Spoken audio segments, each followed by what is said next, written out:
Ignite. CEDH. Welcome to Ignite CEDH. My name is Joseph. I'm Andrew. I'm Kevin. And today we're going to do a year-end wrap. Happy New Year. This is going to come out on January 2nd. Fresh into the new year, and we're just going to reflect on the past year that we just had. All of us have been fully involved in tournaments, and wanted to go over some of our favorite cards, overhyped cards, and just have a good conversation about this past year. But first, we want to shout out a few tournaments that we are going to, and in our local area. First off, this weekend we have Oakville. Starting time at 2 p.m. Cap 32 people. If you haven't got your tickets, you need to get your tickets now. It will fill. It's 4 rounds cut to top 4. Four rounds cut. 2 p.m. is so late. Yeah, finish but it's only one top cut round, so at least it's not 2 on-time rounds, which would be a lot later. I think they are going to get a lot of backlash on the late start, because originally it was posted for 11 a.m. and then people contacted them saying their website says 2 and their top deck says 11. What's going on? And they were like, we intended 2 o'clock, we're going to keep it at 2 o'clock. And it's like, ugh. That's like 7 o'clock, 7:30 probably. So once you include time between rounds, you're talking 8 o'clock just to get to the top cut. Yeah. It's if you come, we're going to go grab some food after. That's between rounds. Yeah, I'm not sure. We'll see what time my plans line up that night. Yeah. Next tournaments, the next tournaments that are already out are actually on the same day, so you have to make a choice. We have our good friends at Gamebridge doing a Scrubland door prize tournament.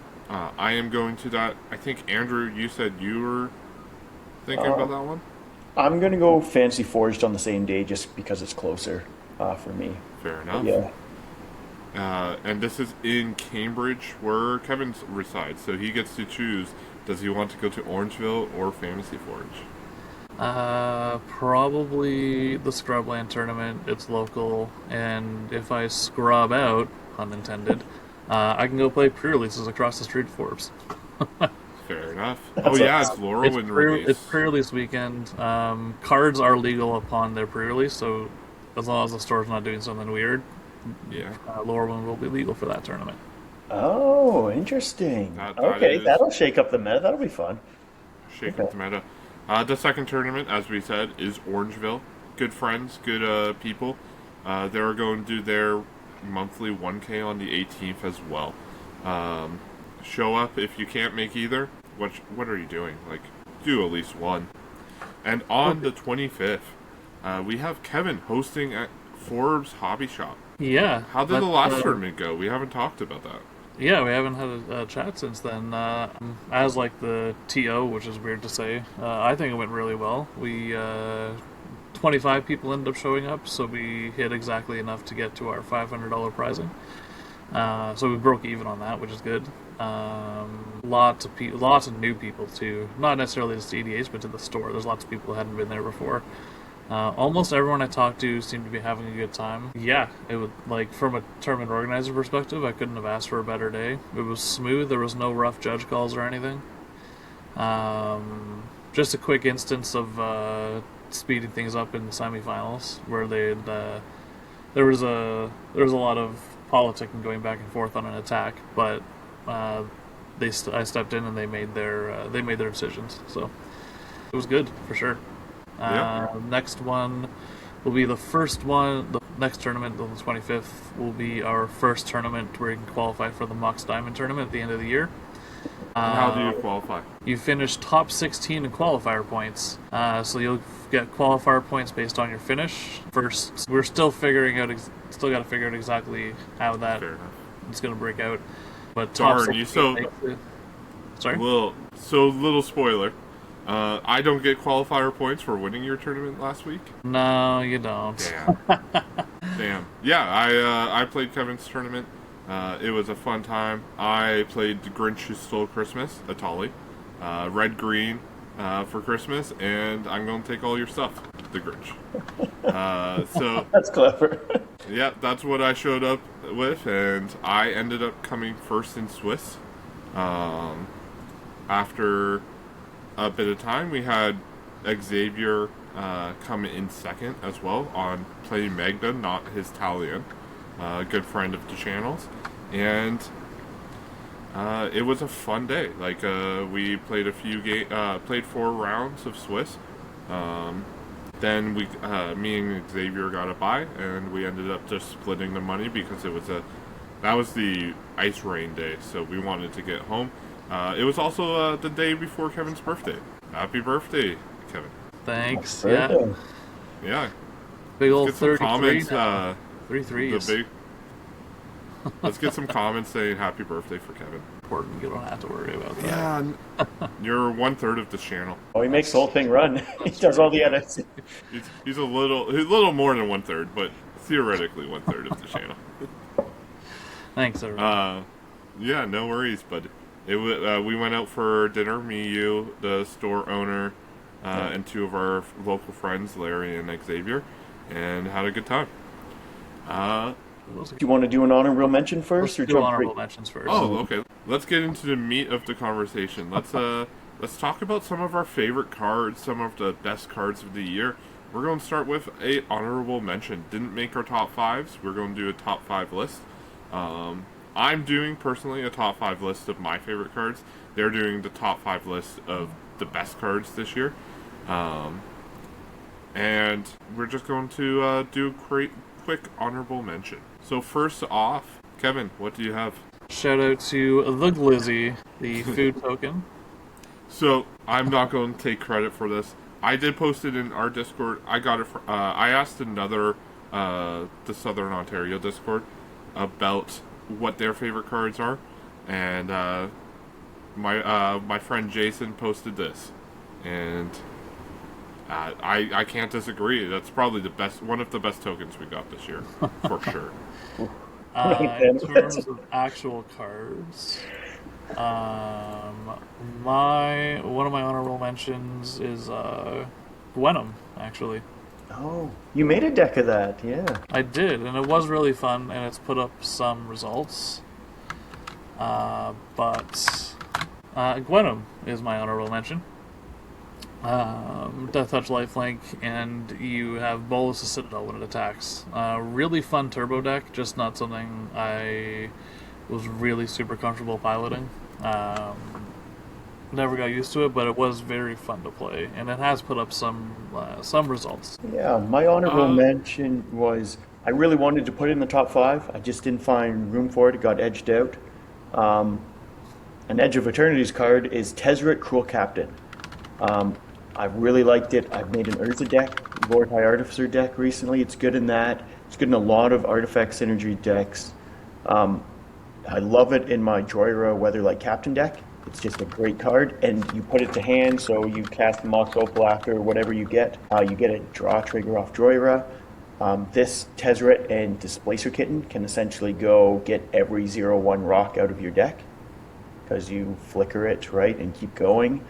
Usually, if you have heavy artifact synergy like Joyra, this thing will get insanely high that it's almost worthless to swing at. It's going to go so high. You're not going to do enough damage if there's Timid decks, unless you're really going for it. I think it's just a great all-around card that's only going to get better. We get better 0/1, especially if Mana Crypt ever comes back to a Lotus. It's a great card. Absolutely. Spoiler alert, that's on my list. Also on my list, so I'm going to talk about it a little later, but Yeah. I think Tezzeret goes in a lot more than just that, and I'll mention that in a moment. My favorite pick, if you want to let me share my screen, my favorite pick is Stalka. That's my honorable mention. First set of the year, Oh, nice. came out in Aether Drift.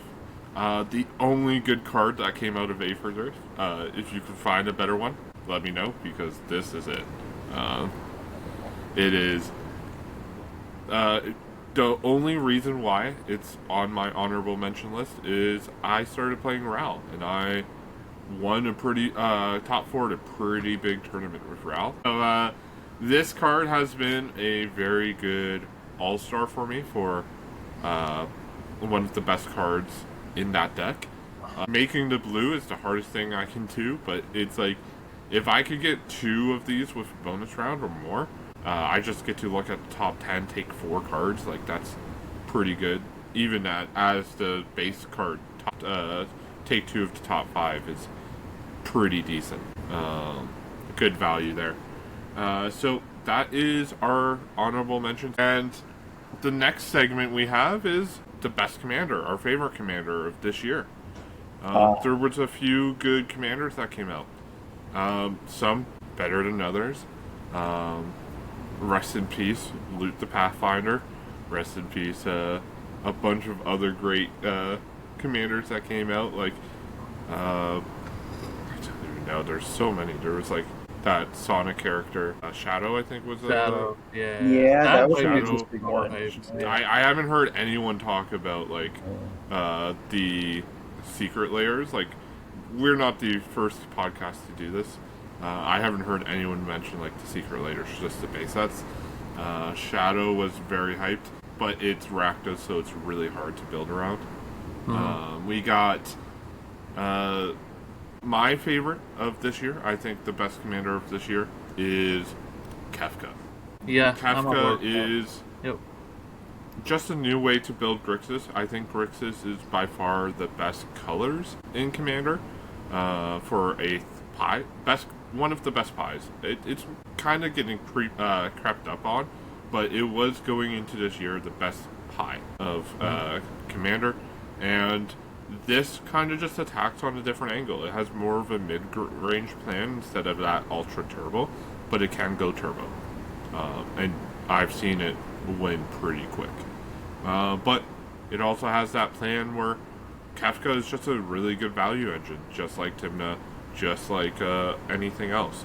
So, and just like Rob. So I think Kefka is kind of like my best commander of this year. Yeah, Kefka is huge card advantage. I mean, even if your opponents talk about it, the first one you might only get like 2 cards. They talk about what card they're going to discard, and then you discard something different. But when you get down like to the second, third, fourth, like you're going to be emptying their hands. They're going to have 1 or 2 cards in hand. They won't have the choices, right? So, it's in the best 3 colors. It's in colors that let you go turbo or control or whatever you want. There's what more can you say about it, right? A few good commanders came out this year, but I think Kefka takes the cake. And there's already been some results with Kefka too, some impressive results. Yeah. So, and what is yours? Mine is not Kefka. I put Vivi just because it's doing something very unique in those colors. I know it hasn't had a ton of results, but I think it has room to grow as we keep going. 3 mana commanders, Izzet commanders, spell slinging. It's in a good area. I think more cards will get printed to make Vivi better. While with Kefka, I think it has done better recently, but if you want to go turbo, I think Rogsai offers more. And if you want to go slower grindy, Blue Farm offers more in a better color. So I think Kefka is I think it's going to fall away as we go into the new year, while Vivi might grow. So that's why I think Vivi's my best commander. Forward Which thinking. is all. I like it. Honestly, it makes sense. Like, Vivi is a good card. I do believe that, like, I do think Ral is just a better deck for Izzet. But Yeah. like, as you see here, if we look at the top 16 in the last 6 months of popular, I'm kind of surprised you didn't choose Ral, actually. Is Ral new this? No, Ral's a couple years ago. no, Ral's last year. Yeah. So by conversion rate, with 60 plus entries, if we take a look, it's actually Terra with the best conversion rate this year. I mean, that's only just 5-color cuts, good though. stuff soup, right? It's 5-color good stuff soup. We have the Wandering Minstrel, we have Another Kefka, 5-color. and then Vivi. Those are all the new commanders in top 16 in the last 6 months for top 16. Like, Kinnon's it that far down. is, Wow. yeah, for Relish conversion rate, Clay. yeah. I think Rogsai is better than Timna Crom now? It's higher up? For conversion rate, For conversion rate, popularity is wow. still for the last 6 months with 60 plus entries. If you go to Your Kenrick 20, is high up there, Tibbet. if we go to like 120, oh, it's still, yeah, it is Time a shoots. lot cleaner for that. Yeah. But yeah, so any other like converts on this list that came out this year? Not really, right? Oh, Norman and Green Goblin are just get on there, and it showed up. But everything else, unfortunately, is less than tournament viable.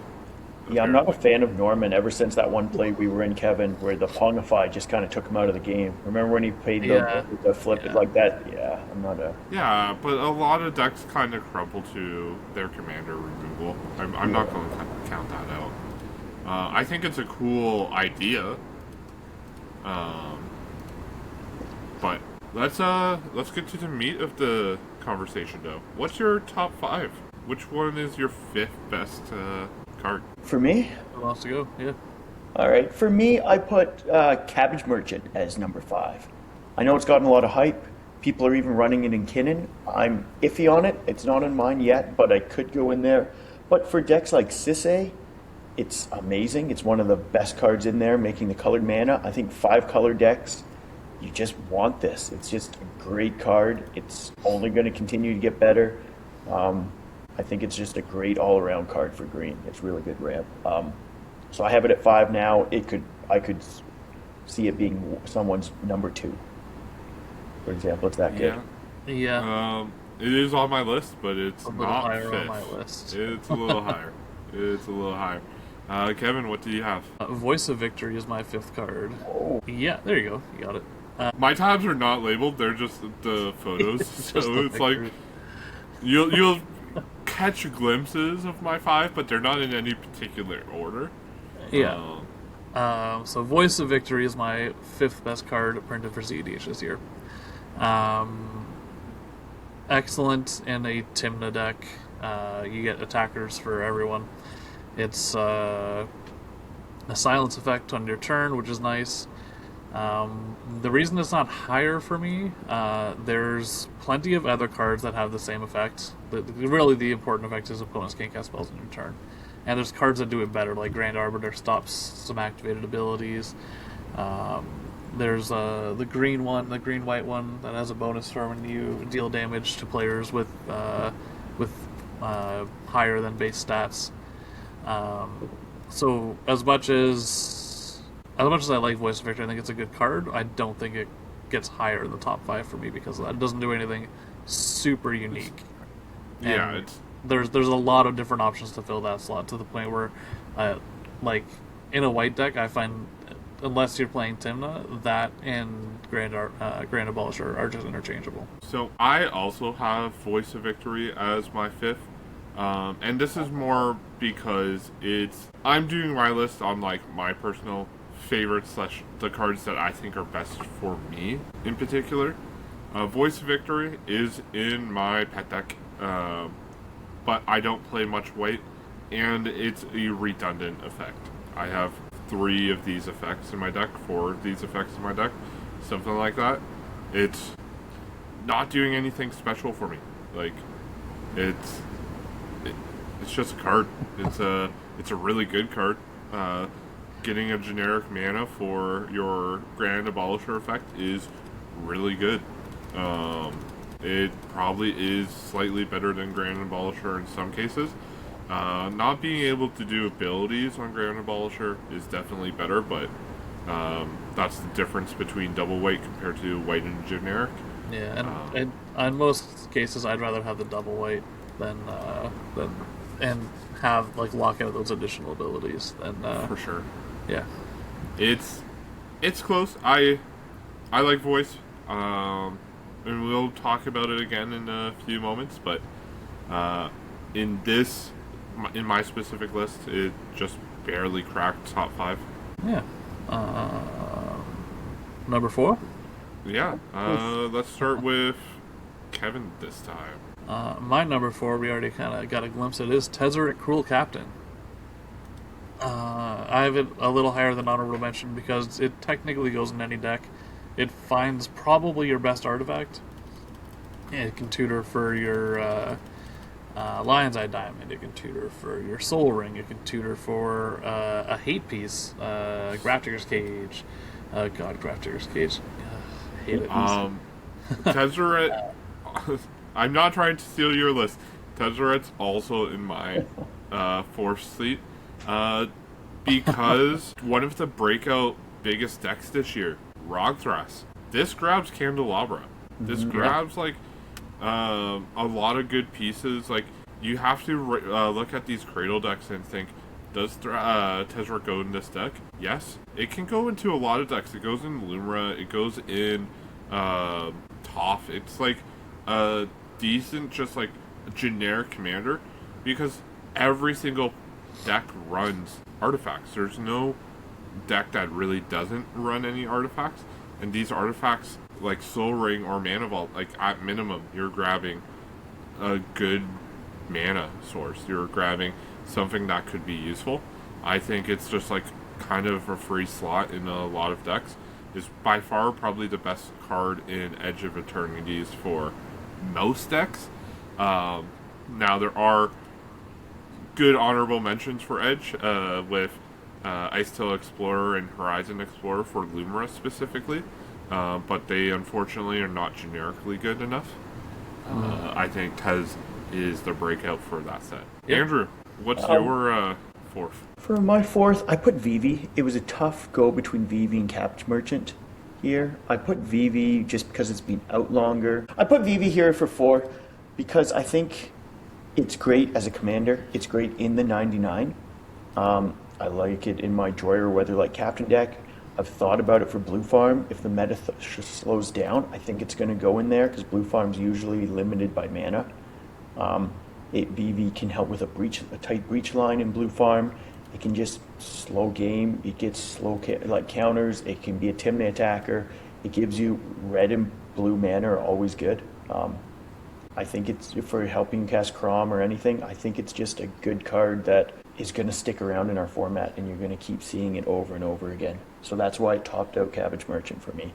I give Vivi number 4. Yeah, I can see why you picked it. It did not make my top 5, mostly because it is the meta right now has been getting a lot faster, and I feel like Vivi has been a little left behind from the 99. Like, it's just really tough to fit a card in where you have to pay 3 mana and then cast another card for it to be useful. Where you're looking at decks that basically just win on the spot on turn 2. Like, you don't have it in Ral, do you? No. Yeah. Okay. So that's a great. I don't play. I personally don't play Rhystic Study in Ral. Wow. Okay. It's like, that turbo. Yeah. Yeah. I play Fish. Fish is right. a 1-drop. That's fine because I'm not usually winning on turn 1. Usually I have before, but Ooh, fancy pants. I'm trying to win on turn 2 or 3, typically. So I'm like, I can get a Fish out. I don't really care about Rhystic. I don't think that's the game plan I want to go down, so I just added another support card for Ral. And it's been doing me well, so I love Rhystic. I think it's a terrible card to have in the format. I hate seeing it against it when I'm playing Ral or Atali, which are my favorite decks right now. And hold on. I don't know. It was a terrible card in the format. It definitely helps keep decks like that in check. I hope it's banned. You said on this podcast before, if they banned Rhystic, you would play the shit out of Turbo.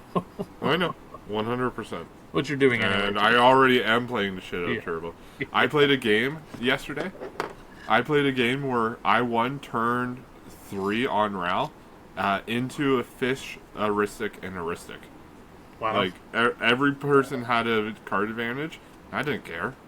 They were all tapped out of mana, so I just went for it. And I was like, okay, you could use free counter magic, but I have enough redundancy in my hand that I don't think free encounter magic at the times that you guys are going bullet is going to be enough, and I was right.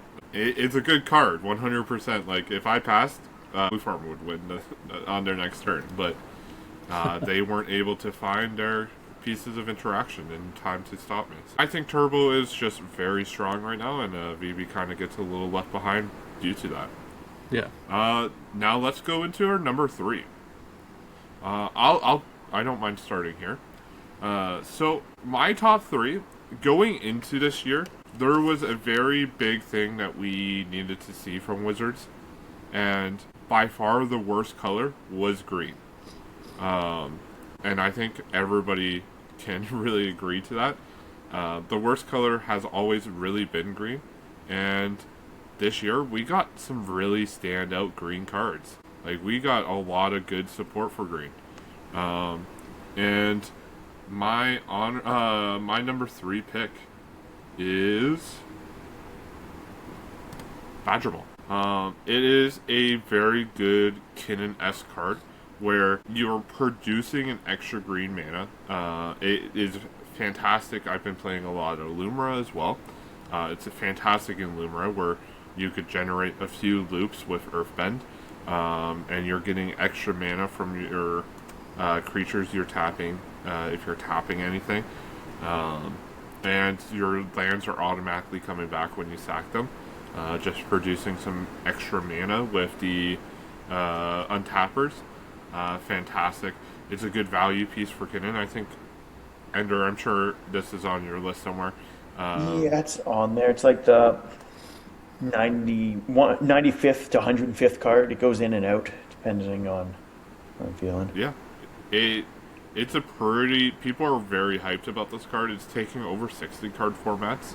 I think this is a great card for green. Green really needed the help. And this is kind of like a pretty impactful one in my eyes.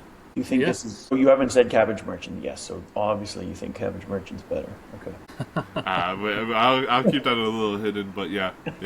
I think this is worse than the other 2 green cards that I have on my list. 2 other green cards? I also have a green card in my 3 slot, but it's Cabbage Merchant. For me, Cabbage Merchant isn't as good as Badger Mole Cub, just due to less combo potential. Now, your opponents are going to cast non-creature spells anyway, and I find people are currently playing Lucy around Cabbage Merchant. They're not considering Cabbage Merchant when they cast spells or anything. I think that will eventually change as Cabbage Merchant, as they realize how powerful this card is. Cabbage Merchant also loses points for me because if you remove it, then you're just left with a bunch of food. Now this can become useful later depending on your deck, but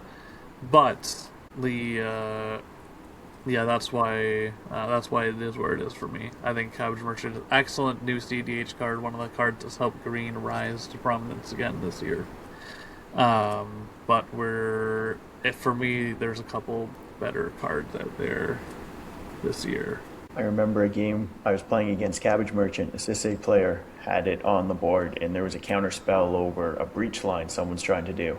And then in the middle of the counter war, there was enough non-creature spells cast that the Sisay just activated and won over top of the whole thing through the Cabbage Merchant. It's like if you don't... It's very scary card in Sisay.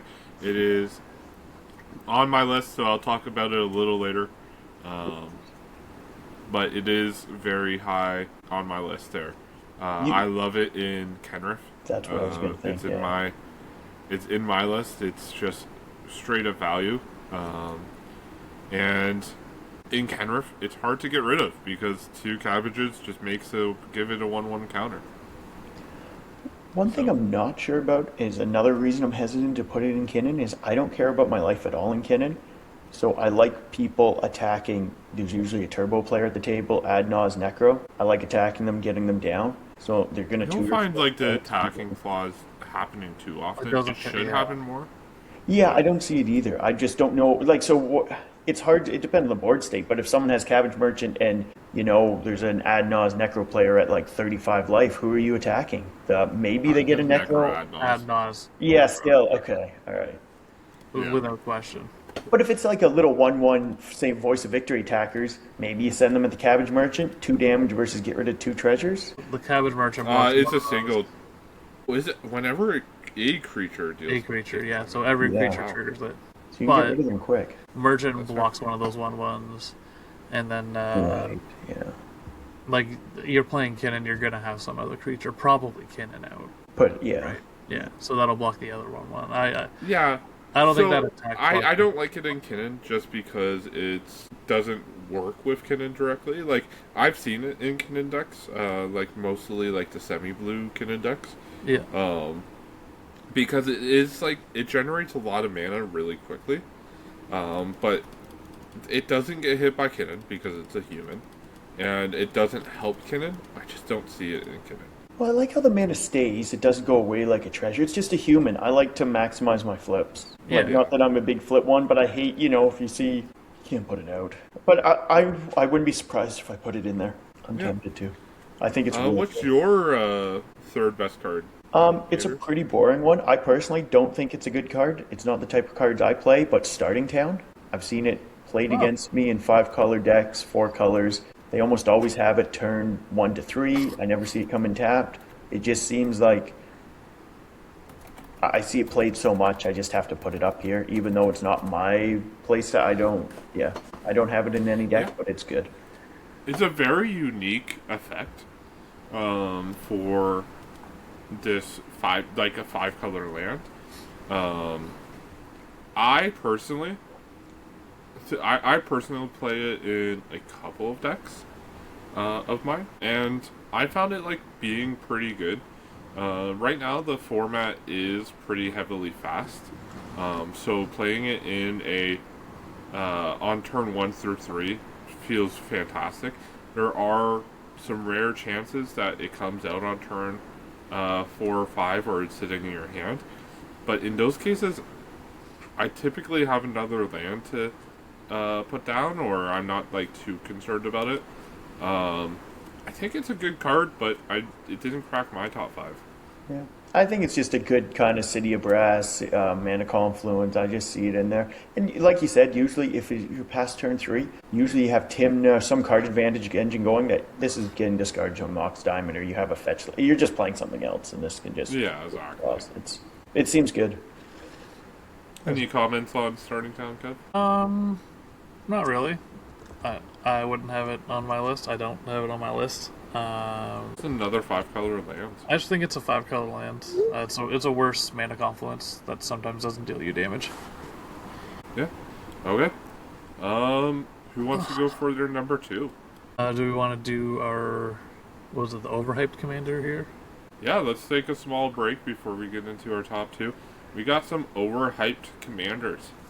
Kevin, you go first because I know me and Andrew have the same commander. Yeah. Yeah, my overhyped commander is Toph, the first Metal Bender. Non-token artifacts you control are lands in addition to the other types. At the beginning of your end step, Earthbend 2. I remember this was like the first 3 or 4 spoilers for Avatar. It was one of the big hype ones, and to be fair, it did hype a lot. People are looking and talking about it with Candelabra, obviously, and a bunch of other artifacts. And then people tried it online, and they tried it just in like casual online lobbies to see if they can make it work, and they never really got around to making it work. It received so much hype, especially as like one of the first Avatar spoils. I think that helped push its hype, but. Yeah. If there's something there, it's not there yet. I think it is probably one of the better Naya commanders that we have. So it is not my most overhyped commander. It is a shockingly weak commander when it first released. But it is only a month or so old. Like, I'm not giving it I'm not giving up on it. Up on the idea, but like I faced it before, And it got to like the scary state where it's like Basalt and Toph is out with Candelabra, but Yeah. it No, just crumbles to like a Pasaju at the best good timings, or something like just disrupting an artifact. It's Naya, so it doesn't have really good ways to interact with a lot of non-blue, non-black effects. So it's just like it. And unfortunately, I don't think it's there, but I don't think it's the worst card. I think there's one way more overhyped card, and Andrew and I agree. We think. Quick note. Sorry. Just a quick note on Toph. This is the card that will get better the more artifacts they print. The more silly, low-cost artifacts they print, the better this card's going to get. So this card does have some future potential, but I thought it would be much better out of the gate. A lot of people did, and it's not. So this year, just for this year, is definitely one of the most overhyped commanders they've printed. I find it hard to mix lands with artifacts, what it's doing. Lands and artifacts always seem kind of opposite end of the spectrum for me. So I don't know how you make a go of it. It's kind of a unique effect that I don't know how well it synergizes. It specifically synergizes with Candelabra of Tanos, where your Basalt Monolith now is a land. So your Candelabra, you tap Basalt Monolith for 3 mana. You activate Tanos for 2, untapping Candelabra, which is now also a land, and Basalt, and it makes infinite generic mana, like Kinnan. Right. I mean, I'm also thinking things like value. You have Badger Mole Cub. If you had Guy's Cradle out, Badger Mole makes Guy's Cradle a creature land so it can tap. And then maybe with Tezzeret Cruel Captain, because it's artifact synergies, you can untap an artifact land, so you untap your Guy's Cradle. I don't know. Well, you can Stuff like also... that, I don't. If you have a sack artifact with Badger Mole, you have a recurring... like a 2-sack artifact. Card Clan Ironworks with it? I don't think that works because it's just a one-time effect unless you could flicker Badger Mole. But if you can multiple Earthbend, I don't know. Yeah, it's hard to make that one work. But I'm sure you're right. It has future potential. Maybe Boston Say there's a combo with it. Just like it's such a weird combo, not a CDH combo by far, but No. it's like you can Earthbend a artifact, sack the artifact, and then recur it over and over again. I don't think it's good, but I think the most overhyped commander of this year is Hashton. Came out Aether Drift. Everybody, I heavily built the deck, and it was awful. I think it showed up a little bit, but it was not as good as anybody thought it was going to be. See, it at least made like a blip on the radar, though. Huh? It at least had a blip on the radar where like it did like well at some events, not necessarily big events, but local events it did. It did well at some events because of Brewer's advantage, which we'll talk about on a future podcast. Yeah. But it is, I think once you got into a week of this card being out, it was hard to do anything on it. People were like, hey, uninteractable combo. Shockingly, not that good. It's like, okay, now I just need all 3 pieces in my hand in order to do it. And it is tough. I mean, if you compare that card to Kinnan, it just doesn't, Kinnan does something with your mana rocks and creatures immediately, and Kinnan does so much more. Mind you, this is in better colors, 3 colors. But yeah. Another one I was thinking of most overhyped is Vivi, actually. People were talking about the new Nadu 3 mana. Like, I know I have Vivi ranked as a really good card. It is a good card, but it didn't live up to the hype that people were talking about initially, right? I think we all heard about that Vivi hype. That's true. That's a different way of overhyped, whereas like even though it ended up as a good card, it was hyped as like a fantastic card. Yeah, next Nadu type thing, and it wasn't that. It was good, yeah. Yeah, I see where you're coming from with that. Yeah. Should we go on to number 2? Yeah, number 2. Who has a number 2 here? Number 2 for me, we've already talked about. It's the Badger Mole Cub. This is a little higher than Cabbage Merchant for me, because it does its thing on its own, and what it leaves behind is more useful as a 1/1 than the Cabbage Merchant. Badgermole Cub can also be an outlet to an infinite combo if you have infinite flickers or infinite casts, infinite mana, where you just make your lands million and swing out at everybody. It also works well with all your mana dorks and all that too. I think that's why it's number 2 for me. My number 2, Yep. I have a feeling it's going to be Kevin's number 1, is Wan Chi Ton for me. I think this is coming from a Kinnan perspective. I think it's great. It goes in just about every blue deck. Still not convinced on Blue Farm. I don't think it goes there, but I think it's a great card. It goes on Do you have it in your Blue Farm still? Yeah, I mean, I Yeah. haven't played Blue Farm in like a month, but No, neither have I. I haven't played I it in took- forever too. like I'll probably have to take Blue Farm to the Scrubland tournament, and I'll be playing it in there. Yeah, Tell me how it goes. But Wan Chi Tong, from a Kinnan perspective, it is amazing. You know, it can be an infinite mana outlet for your Basalt. It's just card draw, which Kinnan needs. The 2 blue, might as well, you tap the Arcane Signet with Kinnan out, right? It's easy to get the 2 blue. It is great. Urza, any mono blue deck. I think Wan Chi Tong's here to stay. You're going to always see this in CDH. It stops, like, Magda's attacking. Not that they attack so much anymore with all the tappers they have, but it blocks Tymna's. It blocks a whole bunch. It's just good. I think it makes Wan Chi Tong by itself makes every Tymna deck worse and better at the same time. Because if the Tymna deck is running it, they can get in for attacking vigilance. But if all these other blue decks have just a blocker for it. It also synergizes great in Kinnan. It made me put in, I should have been on it a while ago, Valley Flood Caller, because this is another bird. It's so good. This is a great card. This card didn't crack my top 5. Again, I'm not doing the best cards. I think it is a really, really good card. I'm saying I'm doing the best cards for me, and it didn't make a deck. Like, I am not playing it in Kenrith, mostly because I like how easy Archivist can be cast for a very similar effect. It's not identical, and it is a lot better with Wan Chi Tong with like the outlet.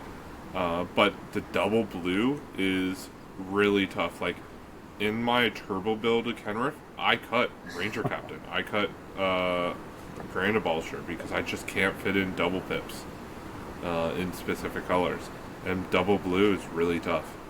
I think it is in the top 5 best cards of this year. But I don't think it's in my top 5. This changed my blue farm list so much. I'm not running it because of the, like you said, Joe, with the double blue, but I just put Opposition Agent in because I found there's so many creature decks and tutors and plus Wan Chi Tong to deny people triggers. Like, Archivist isn't going to cut it anymore. I'm just going to go Opposition Agent. So I put that in my blue farm instead. Slow everything down. But this card is great. It's gonna. I think I still play Oppo in my deck as well. Yeah, I run Oppo alongside this. Yeah. Yeah, like it's a little bit of a nombo, but Yeah, but you're not going to see both of them every game. That's why, right? People are always going to be searching their libraries, and any way you can take advantage of that is good. So whether it's you have the Oppo, you have the Wan Chi Tong, you have the Archivist, any one of those things I want in my hand when someone's searching their library. yeah, exactly. I think it's a good card, and I definitely see why it's in your guys' top 5. But honestly, my rank 2 is a card that we haven't talked about. Nature's Rhythm. I think this has been a standout card for a lot of actual good decks. If any deck was running Invasion of Ikoria, this is just strictly better. In most cases. There's like maybe one niche case where you attack Invasion and get the backside. But Invasion doesn't let you search for humans, and this is a double tutor. It is very high. I think it is one of the best cards in Tarkir Dragonstorm. Side Voice of Victory. And this is something that Green really needed at the beginning of the year. We got something this strong. It was really started to... I think after this point is where we saw a lot of Green pick up in the top tables. We saw a lot of Rog Thrasses and stuff like that. And like, it's not just because of that. Cradle builds are amazing. but sinking your mana into Cradle, with a Cradle into this, just feels good because you're just getting 2 creatures or forcing a counter spell. Like, this is almost always a must counter, must exile card. And I think it's undervalued, honestly. One of my favorite cards this year. Yeah, I think there's a lot of effects that already do this. But for me, it's Nature's Rhythm is good, but it's kind of white noise in that there's a lot of other cards that do the same effect. The advantage Nature's Rhythm has is that you can cast it from the graveyard. It's something you need to exile from the graveyard. So you can discard it if you need a discard effect.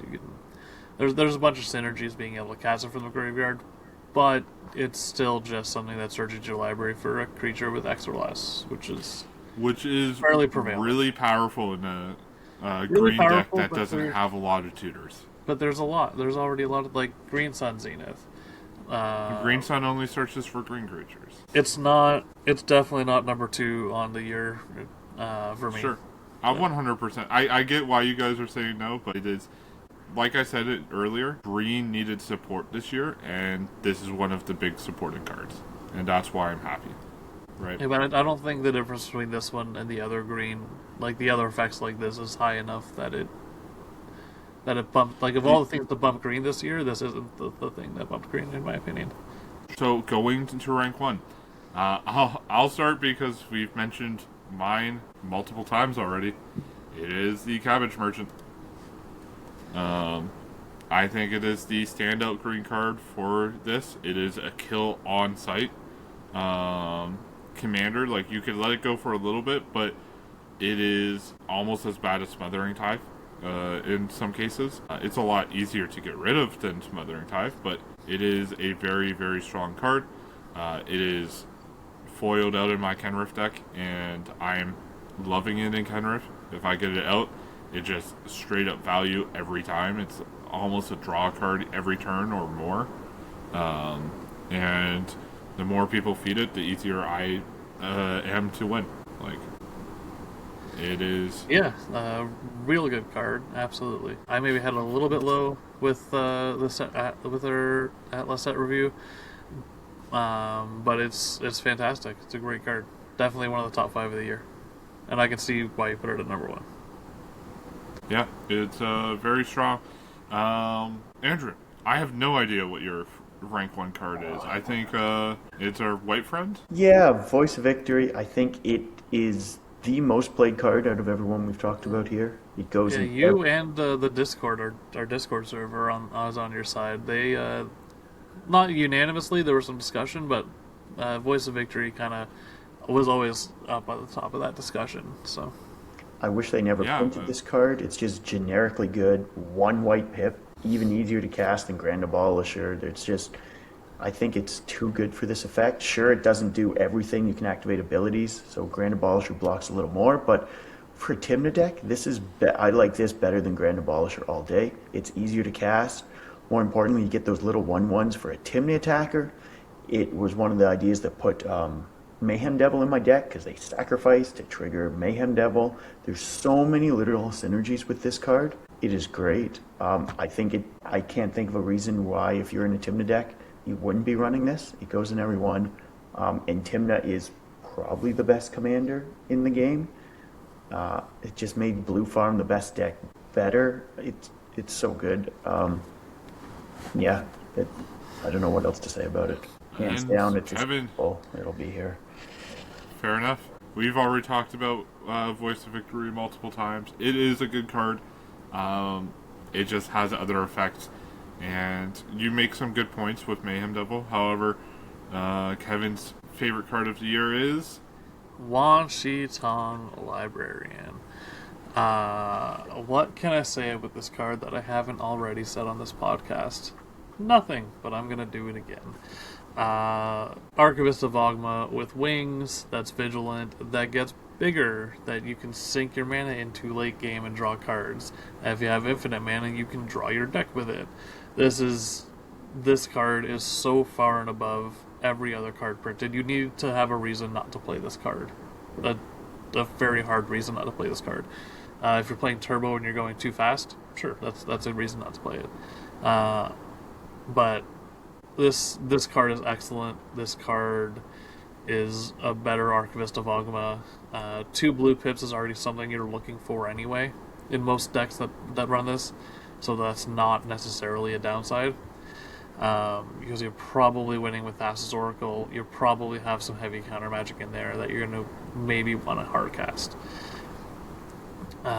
Drawing cards gets bigger. It's an attacker for Timna. It's a blocker for your life total. It eventually outgrows everything on the board.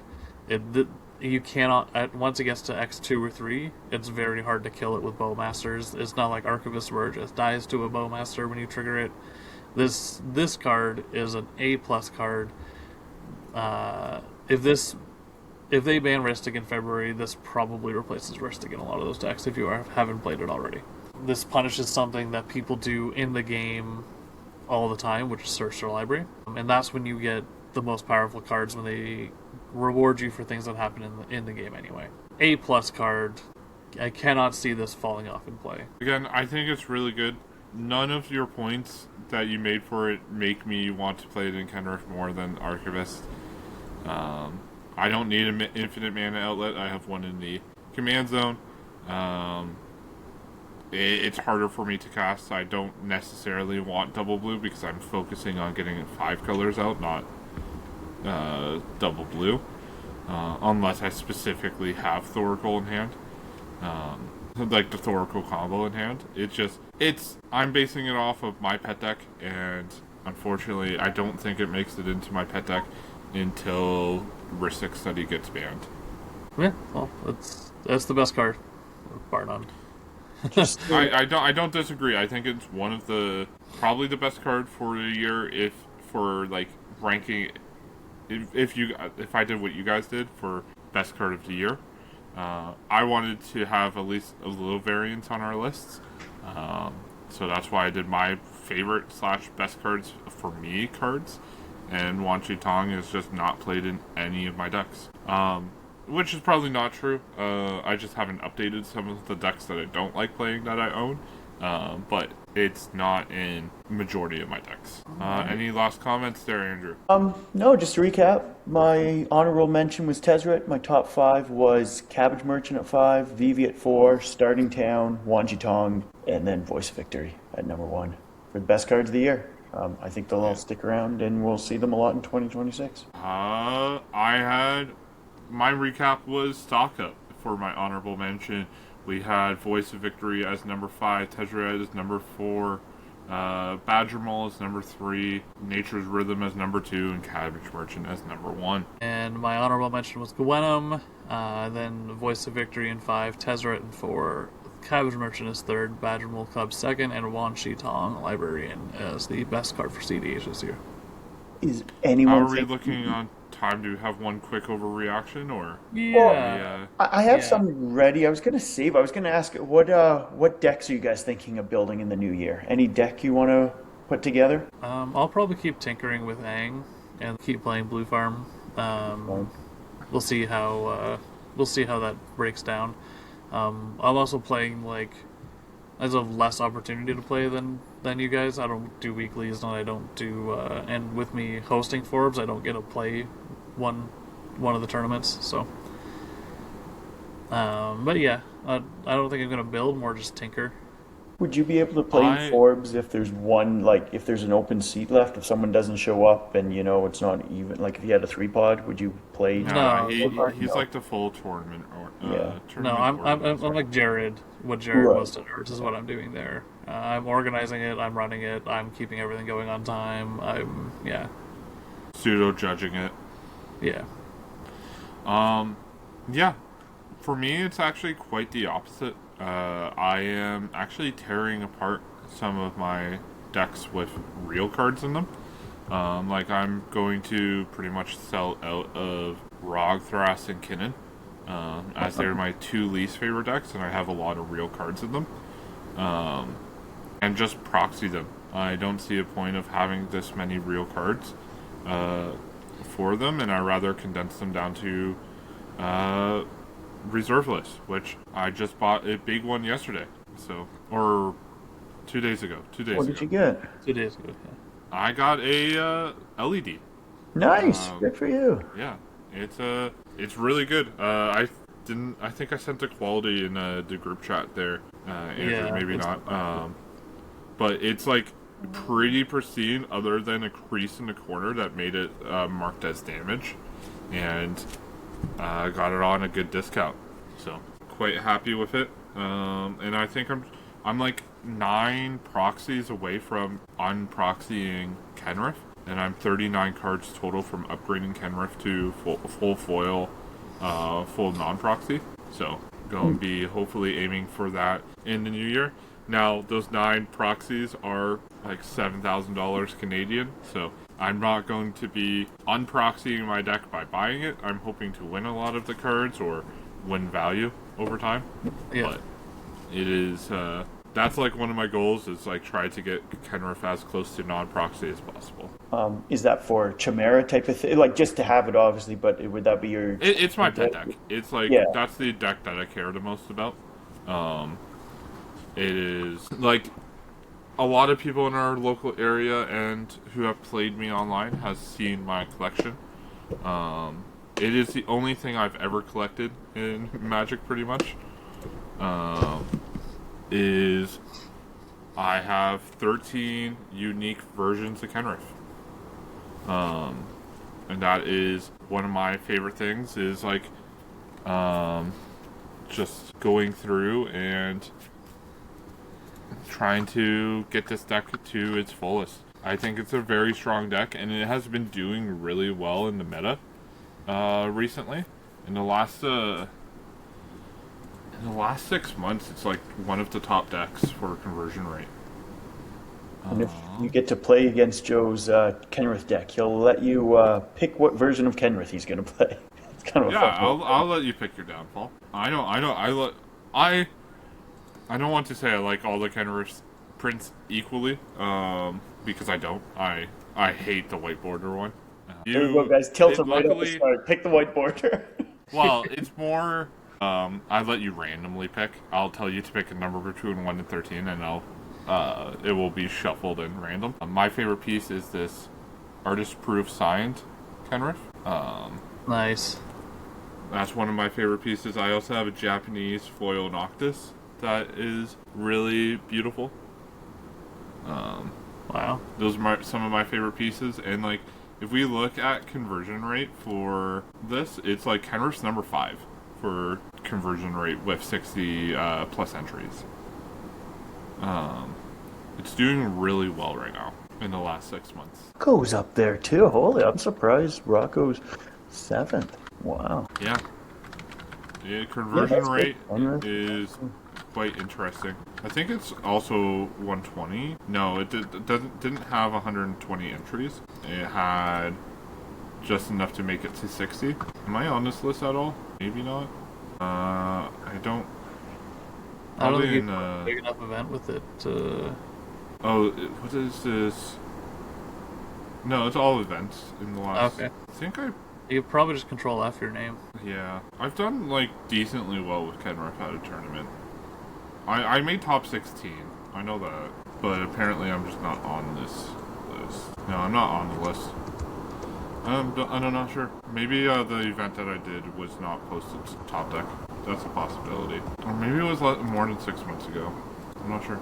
Weird, but it is one of my favorite decks. It is a very strong deck. I don't bring it to a lot of tournaments. I know I top forward with Kenrith at... Yeah, I top forward with Kenrith at the last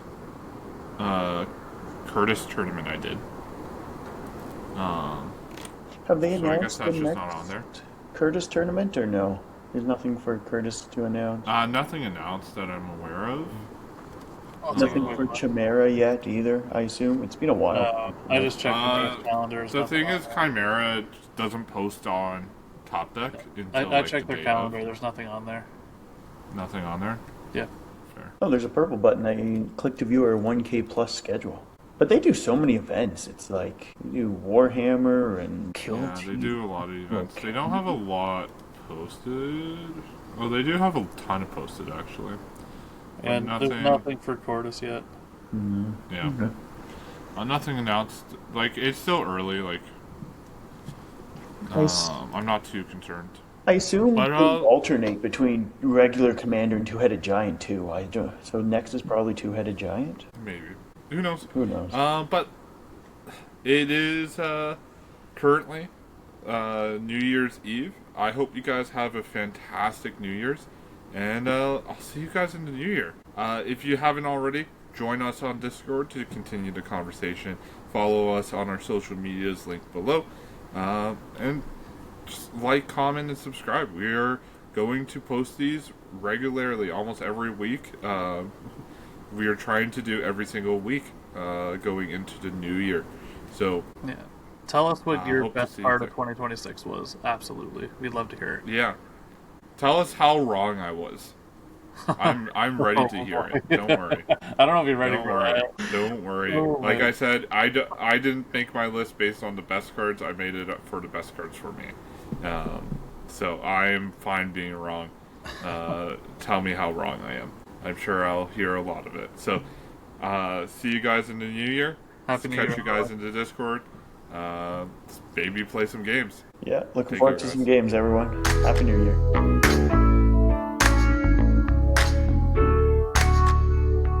New Year. Oh no. I wasn't recording. It says recording here. It's not saying Yeah, on you my are. side. It's I'm been fucking recording with for me. you guys. No, I'm just kidding. Oh, jeez. I forgot Lost the you whole guys thing. can see the recording too.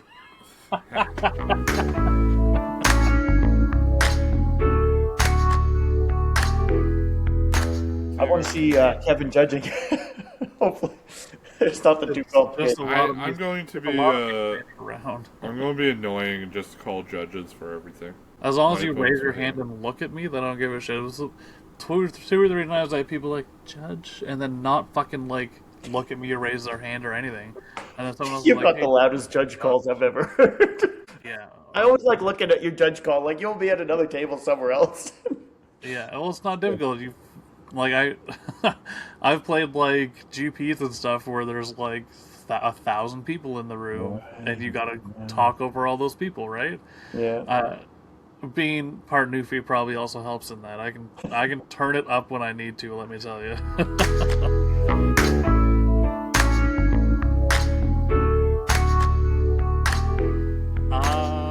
Well, my honorable mentions are share. Why can't I share the screen instead of the tab? There we go. Actually, we'll just yeah, that's fine. So, well, nope. Nobody cares about my computer. Nobody cares how my computer's running.